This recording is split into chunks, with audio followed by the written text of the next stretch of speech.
Mojang has just changed something that has been in the game since before it released. Plus new changes to wolf armor, the new wind charge item, and so much more. All this in today's Snapshot. Oh, hi everyone, Dewlan here, and welcome to Snapshot 24W09A. Buckle up. There's a lot to talk about.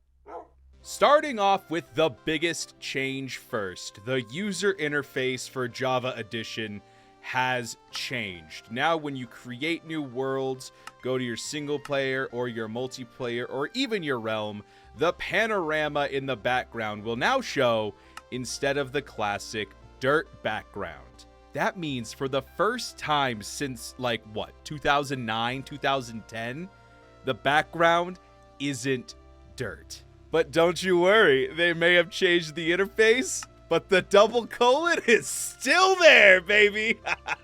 If you miss the dirt background though, no worries, you can still enable it by putting on the Programmer Art Resource Pack. Oh, welcome back, dirt, my beloved. Honestly, I kinda like it. It puts the game more in line with Bedrock Edition, and you still get to see that beautiful panorama. Oh, that's gonna be weird though. That's gonna take some getting used to. Now when you enter things like the pause menu, instead of a solid dirt background, it blurs the background, which I gotta be honest, I think looks amazing. I was already using something kind of like this on Randomcraft, so I'm already pretty used to the background blur. As a filmmaker, I love me some depth of field. There have been so many good changes to wolf armor this week. The first thing is very obvious. You can dye the wolf armor. So you can dye a wolf's collar still by right-clicking the wolf itself, or you could put it in a crafting table with the wolf armor, and it works like leather armor. So you can actually combine different kinds of colors to get a bunch of unique variations. Boop. Oh, look at you. Now, the big change with the wolf armor this week is that it will protect the wolf from most damage sources now. So as you can see, I'm actually slicing at him and it broke the armor, but if you check his tail back here, it's still at the very top, which if you didn't know, the tail indicates how much health a wolf has. So the lower the tail is, the less health he has. Stop going into the mountain. I want to see your tail. And then in order to heal them up, you just give them meat. As the wolf takes damage, you'll see that the armor itself is what gets damaged here. And in order to repair it, you just have to right-click it with armadillo scoots. It works the same way repairing an iron golem with iron ingots works, which is pretty cool. The wolf armor will protect the wolf from most damage sources until the armor loses all of its durability and eventually breaks. Swamp update! I tried to do a swamp update, but this swamp is too small, so I guess we can... Oh my god, it's a bigger swamp! Swamp update! God, the swamp is so creepy at night. If only there was some form of ambiance that would really help sell the effect. But fireflies aside, the Bogged mob that was introduced a couple weeks ago got a little bit of a texture change. You can see it's got some mushrooms growing out of its skull now, which looks really cool. I think this is much nicer because I actually thought this part right here was, and looking back on it, really silly, a piece of brain, which I was like, well, it's a little morbid for Minecraft, but yeah, I can rock with it. So this makes a lot more sense.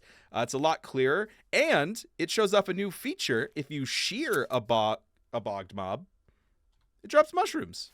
And now you get just gross. The texture change is super cool, though. It's super creepy.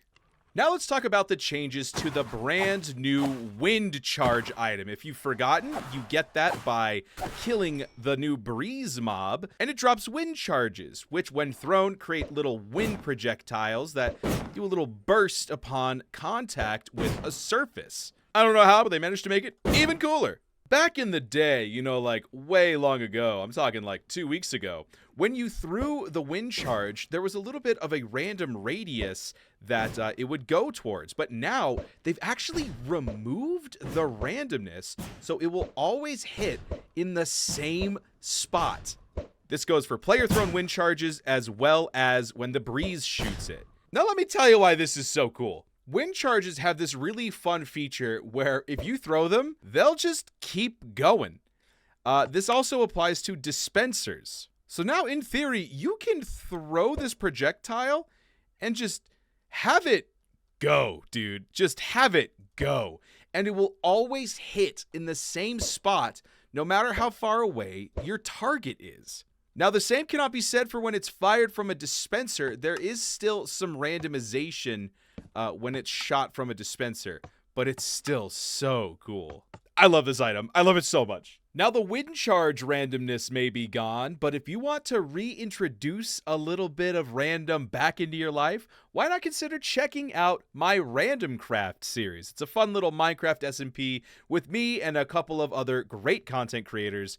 I definitely think you'll enjoy it. And hey, while we're down here, let's talk about the vault block. There's been some more changes to the texture to further differentiate it from the trial spawner, and I think they've hit it out of the park with this one.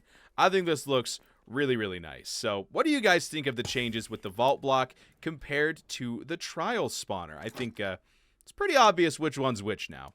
Now, when I said buckle up, I meant it, because it's time to talk about the technical changes. And boy howdy, there's some changes. Let's start off with the stuff that's easy to understand. I've got a barrel here named Subscribe to Dewlan, road to 1K. Hey, how funny is that? Please subscribe, please subscribe, please subscribe, please subscribe, please. If I do a regular pick block, I'll just get an empty barrel. But if I control pick block, I will now get the item with NBT data, and it'll be renamed. Before, it would just say barrel plus NBT data. Now, it's got the full name. Hey, remember earlier when I said that wolf armor will absorb most damage?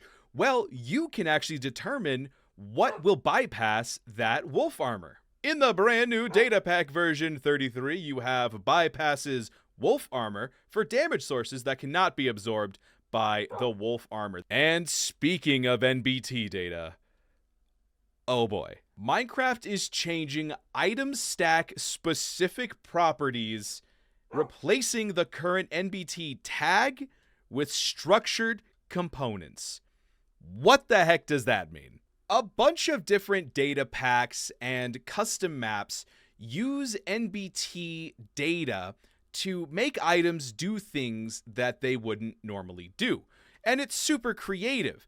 And basically, Minecraft is trying to tweak it so that the performance doesn't have to struggle when things like that are pushed to its limits. For example, armor trims are rendered every frame. So if NBT data is applied to it and it starts getting wonky, it gets wonky. So instead of applying NBT data to stacks of items, there's different structured components. And you can pause here to kind of figure out which things have been affected. And it's a lot of things. Minecraft is not messing around with the changes for 1.21. What do you guys think of all of the changes? If you want to read up on them in full, I have linked the article in the description below. I'm super excited for Diable Wolf Armor, and the fact that they've made it super strong, I think that makes winning the mob vote actually matter a lot more. But that's all I'm going to cover for today's Snapshot. Thank you so much for watching. If you enjoyed the video, why not subscribe to the channel and help me get to 1,000 subscribers. But until next time, this is Dewlan, and I'll see you later. Bye now.